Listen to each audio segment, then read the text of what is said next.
पुनर्जन्म बड़ा विवादास्पद विषय है।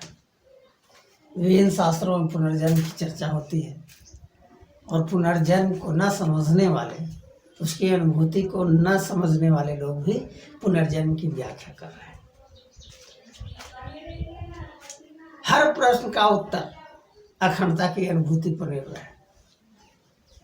जहाँ प्रश्न ही तिरोहित हो जाता है, जहाँ उत्तर ही शेष रह जाता है, जहाँ उत्तर के बाद वही उत्तर है और प्रश्न के बाद वही प्रश्न रह जाता है, यह है अखंडता की अनुभूति।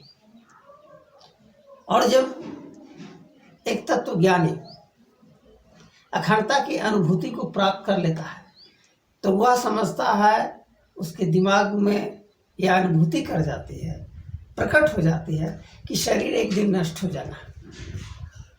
और जो अखंडता की अनुभूति है, हमारे मरने के बाद या हमारे मरने के पहले विभिन्न शरीरों ने वो अखंडता की अनुभूति को प्राप्त किया था।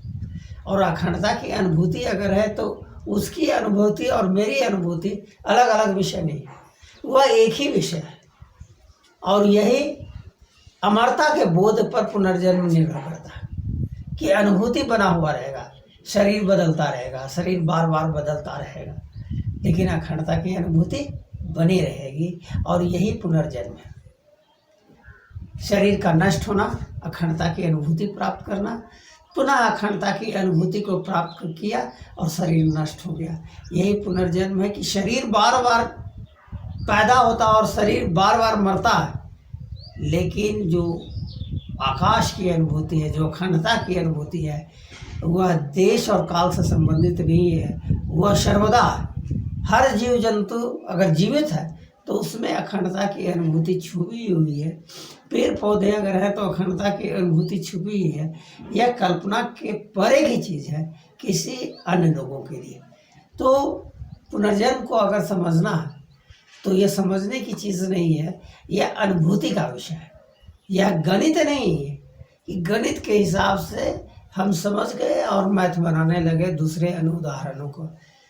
यहाँ उत्तर एक ही है, वह अनुभूति जो अखंडता की अनुभूति है। इसलिए पुनर्जन्म का जो विषय है, कोई गूढ़ता उसमें नहीं है।